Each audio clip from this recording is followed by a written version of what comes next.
Chapter 3 है orthogonal trajectory.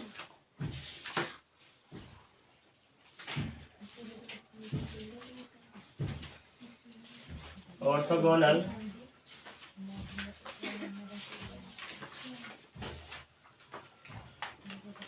Trajectory. Orthogonal trajectory क्या है?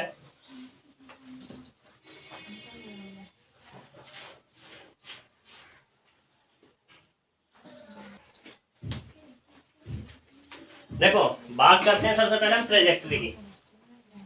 ऑर्थोगोनल को बाद में बात करेंगे, पहले बात करते हैं ट्रेजेक्टरीज। ट्रेजेक्टरीज क्या होगी कि बहुत सारे हमारे पास कर्व्स होंगे।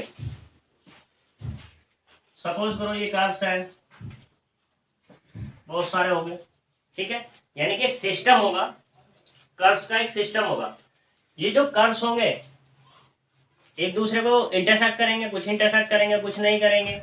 या यहाँ पर तो मैंने एक ऐसा कर्व ले लिया कि इंटरसेक्ट नहीं कर रहा है, ठीक है, बट ये भी इंटरसेक्ट करेगा। कैसे देखेंगे? अगर मैं इस वाले की बात करूं, इन दो की बात करूं, इसको मैं C1 नाम दे दूं, इसको मैं C2, ये वाला C3, C4, C5, ठीक है। अगर C1 C2 की बात करूं तो ये आपस में इंटरसेक्ट नहीं कर रहे, लेकिन बाकी कर रहे हैं, ठीक है। तो इसलिए हम बोल देते हैं कि ये सारे के सारे क्या करेंगे, इंटरसेक्ट करेंगे आपस में। तो C1 C2 ये सिस्टम जो होगा कर्व्स का, ये इंटरसेक्ट करेगा डिफरेंट डिफरेंट पॉइंट पर। ये कहलाएगा तुम्हारा क्या, ट्रेजेक्टरी। देखा कहलाएगा तुम्हारा ट्रेजेक्टरी।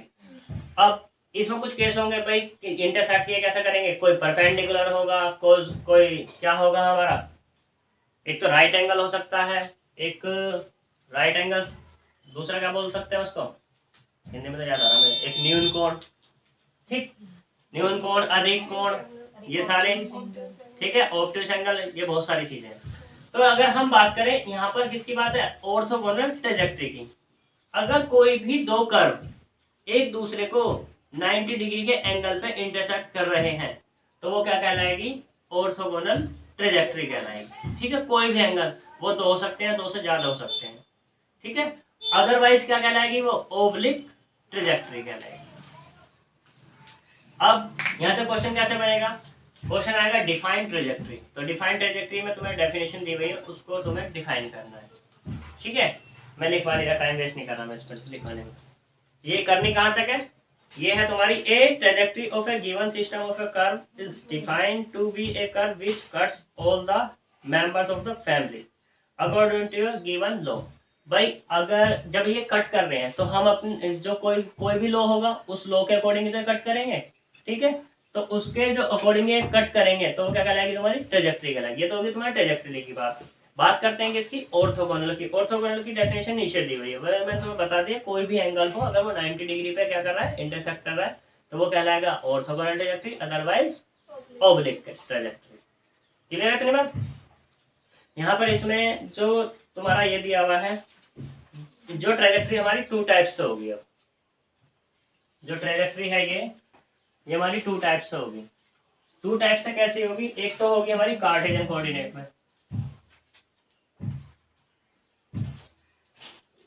कार्टेशियन कोऑर्डिनेट, और दूसरी होगी हमारी पोलर कोऑर्डिनेट। दूसरी क्या होगी, पोलर कोऑर्डिनेट, ठीक है। और यहाँ पे जो हम बात करेंगे ऑर्थोगोनल ट्रेजेक्टरी की, सिर्फ दो ही पॉइंट पे बात करेंगे, कार्टेशियन में और पोलर में। सिर्फ दो ही क्वेश्चन होंगे यहाँ पे, ठीक है। उनके बेस पे बहुत सारे क्वेश्चन होंगे, बहुत सारे एग्जाम्पल्स होंगे। यहाँ पर जो मैंने पीछे क्या किया था, सभी के मतलब कोई भी एक टॉपिक स्टार्ट किया था तो उसकी मैंने तुम्हें क्या बताई थी, प्रोसीजर बताया था। यहाँ पे मैं प्रोसीजर नहीं बताऊंगा, ठीक है, सीधा डायरेक्टली क्वेश्चन करूंगा। क्वेश्चन बहुत ईजी होगा, ध्यान से समझना, समझ में आ जाएगा, ठीक है। अभी जो चैप्टर 1 पढ़ा था हमने, ठीक है, उसे चैप्टर 1 को और इस चैप्टर 3 को मैं थोड़ा सा लिंक कर देता हूँ, ठीक है। चैप्टर 1 पढ़ा था मैं। चैप्टर 1 में एक्सरसाइज पढ़ी थी 1.1, ठीक है। 1.1 में क्या किया था, कोई बता सकता है? वहां पर डिफरेंशियल इक्वेशन बनाई थी, पैरामीटर्स थे, उसको क्या किया था हमने, एलिमिनेट किया था, ठीक है। तो यहाँ पर भी ऑर्थोगोनल ट्रेजेक्टरी फाइंड करने के लिए काम उतना ही करना पड़ेगा, वहां तक काम करना पड़ेगा, एक स्टेप और बढ़ जाएगा बस वहां पर। ठीक है, वो स्टेप क्या होगा, यानी कि समझ में तो आ रहा है ना मैं क्या कहना चाह रहा हूँ, कि कोई भी हमारे पास कर्व गिवन होगा, उस कर्व का क्या करना पड़ेगा, मुझे डिफरेंशिएट करना पड़ेगा, उसमें जो हमारा पैरामीटर होगा उसको क्या करना पड़ेगा, एलिमिनेट करना पड़ेगा, एलिमिनेट करने के बाद दूसरा प्रोसीजर तब स्टार्ट होगा वहां पर। ठीक है, वो मैं उसको क्वेश्चन में बताऊंगा, बता मैं यहाँ भी सकता हूँ, फिर तुम्हारे सिर के ऊपर से चला क्या फायदा। ठीक है, इसलिए ना बताने से ज्यादा अच्छा है कि मैं क्वेश्चन ही करके दिखा रहा हूँ।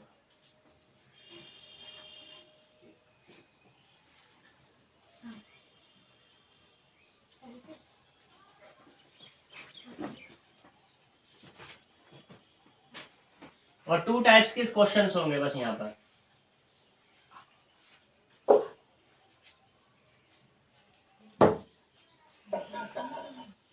देखो थोड़ा सा मैं बता देता हूँ यहाँ पर, कोई तुम्हारे पास एक कर्व होगा, सपोज करो ये कर्व है एफ ऑफ एक्स वाई और ये सी इक्वल्स टू 0। ठीक है, ये वन थोड़ा सा देख लो, इस वन को क्या करना है, यहाँ से एलिमिनेट करना है, एलिमिनेट सी। जब सी एलिमिनेट किया तो सपोज जब सी एलिमिनेट कैसा होगा, डिफरेंशिएट करने के बाद, डिफरेंशिएट करेंगे, डिफरेंशिएशन करेंगे एक्स के रेस्पेक्ट में, तो कोई हमारा ये बनेगा जी एक्स वाई, ठीक है, D Y over D x equals to 0। ठीक, दूसरे स्टेप में रिप्लेस करेंगे, रिप्लेसिंग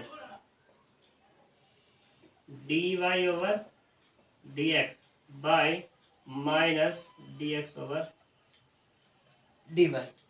ठीक, एफ बन गया, जी बन गया, अब की बार कोई फंक्शन बना मेरा G X Y D x over D Y minus के साथ इक्वल्स टू में 0।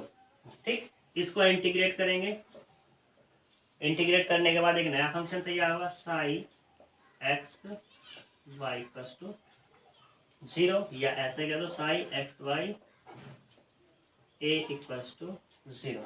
ठीक है, ये इक्वेशन 1 पहला करो, इक्वेशन 2 दूसरा करो, सिर्फ इतना करना है इसमें।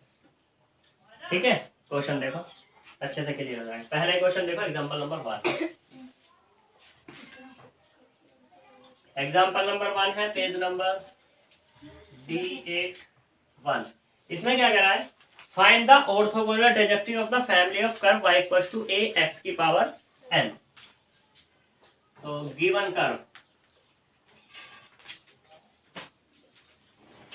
कर्व क्या है, y equals to a x की पावर n। ठीक है, ऑर्थोगोनल ट्रेजेक्टरी फाइंड करनी है। ऑर्थोगोनल ट्रेजेक्टरी फाइंड करने के लिए y को इसने कर्व गिवन कर दिया, y equals to a x की पावर n। ठीक है, y equals to a x की पावर n कोई कर्व कर दिया, यहाँ से मुझे एलिमिनेट करना है क्या, ये जो पैरामीटर a है या कांस्टेंट a है, इसको एलिमिनेट करना है। तो डिफरेंशिएशन करेंगे, differentiation with respect to x of equation 1 and eliminate.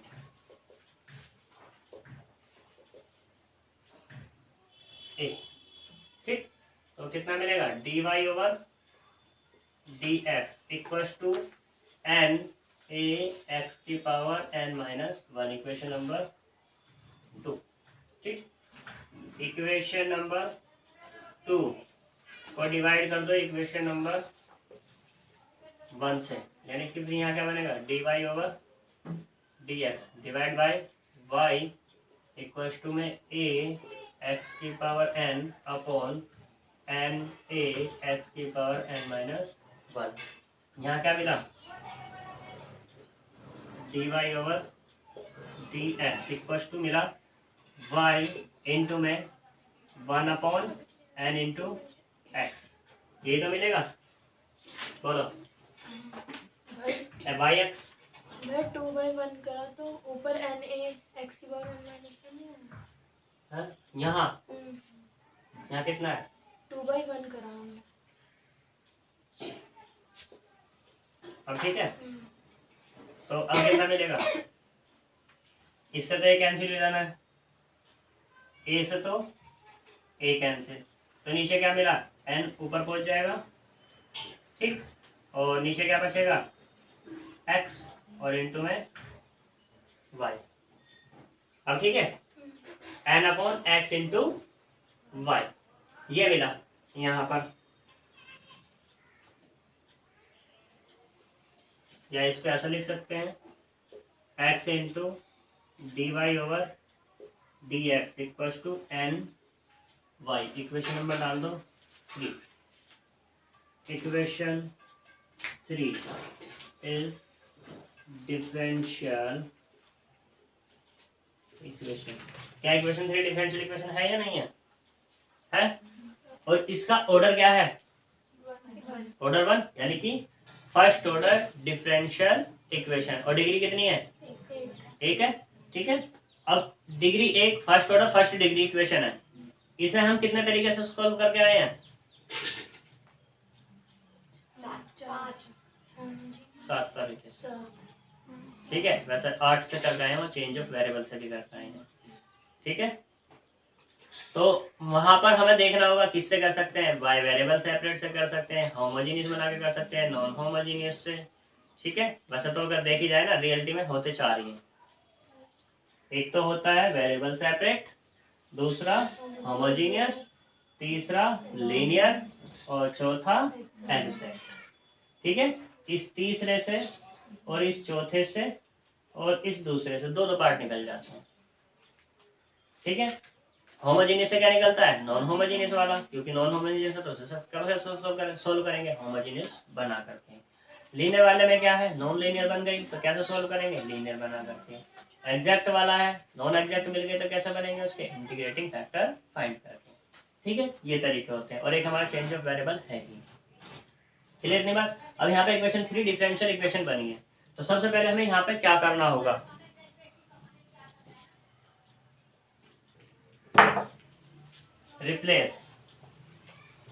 Replacing dy over dx bye minus के dx ओवर dy, ठीक है।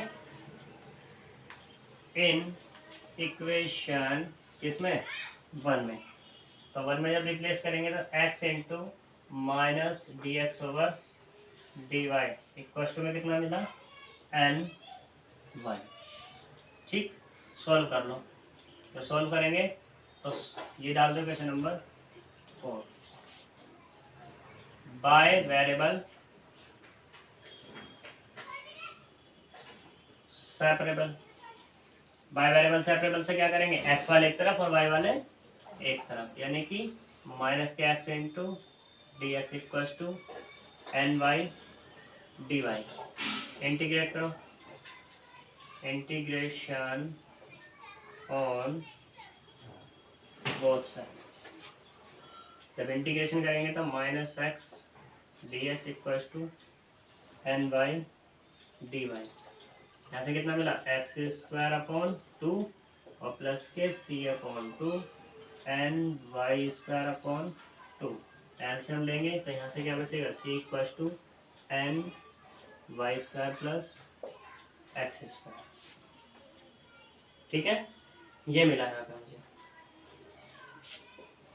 क्लियर इतनी बात। यहाँ पे इस चीज में सी लिया है, अगर तुम्हें क्वेश्चन से मैच करना है तो तुम्हारे कुछ में क्वेश्चन में क्या लिया हुआ, सी स्क्वायर लिया, सी स्क्वायर भी कर सकते हो, तुम्हारी मर्जी की बात है, ठीक है। अगर मैं यहाँ सी लूँगा तो बाद में नेट कर लूँगा, अगर मुझे कुछ बनाना होगा जोड़ तोड़ करके जो भी। तो मेरा क्या मिला, इक्वेशन ये मिली, एक कर्व ये था मेरा और एक कर्व ये था। तो ये जो मेरा कर्व मिला है, ये जो कर्व मिला है ऑर्थोगोनल ट्रेजेक्टरी कर्व मिला है, ठीक है। क्या मिला है, ऑर्थोगोनल ट्रेजेक्टरी कर्व। इक्वेशन 5,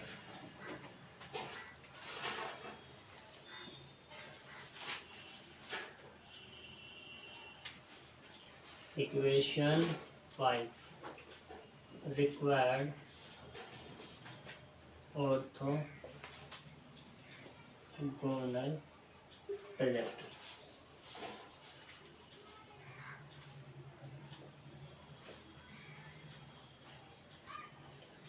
ठीक है।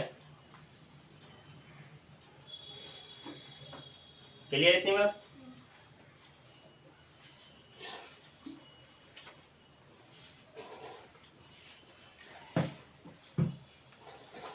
तुमने वहां पे एक चीज पढ़ी होगी 10वीं क्लास में कि y equal to M X plus C किसकी इक्वेशन होती है? Straight line. dy over dx क्या होता है? टेंजेंट होती है, ठीक है। एक dy ओवर dx और dx ओवर जे भी टेंजेंट होती है, ठीक है, बस रेसिप्रोकल हो जाती है। अगर मैं इन दोनों की मल्टीप्लाई कर देता हूँ यानी कि dy ओवर dx और इंटू में dx ओवर dy, ठीक है, या ऐसे कह दो dy1 कह दो इसको, y1 क्या होगा या कुछ और नाम दो, चलो y1 कह देते हैं इसको इसको ये कह दो dy1 अपॉन dx और dy2 अपॉन dx, ये दो चीज होगी। अगर मैं इन दोनों की मल्टीप्लाई करूं यानी कि dy1 over dx into dy2 over dx, अगर ये मिलता है मुझे -1 के, तो तुमने वहां पे देखा होगा जब -1 मिल जाता है, ठीक है, और ये y1 जो y1 है y2 है, ये फंक्शन है कोई, ठीक है। अब इनका क्या निकाला मैंने?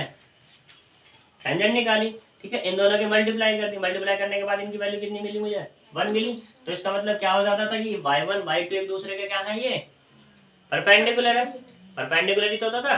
बस यहाँ पे मैंने y1 y2 ले लिया, वहां पर क्या ले लेते थे? f1 और f2 फंक्शन ले लेते थे, ठीक है, परपेंडिकुलर हो जाता है, यानी कि एक f1 फंक्शन है और एक f2 फंक्शन है, दोनों के क्या है?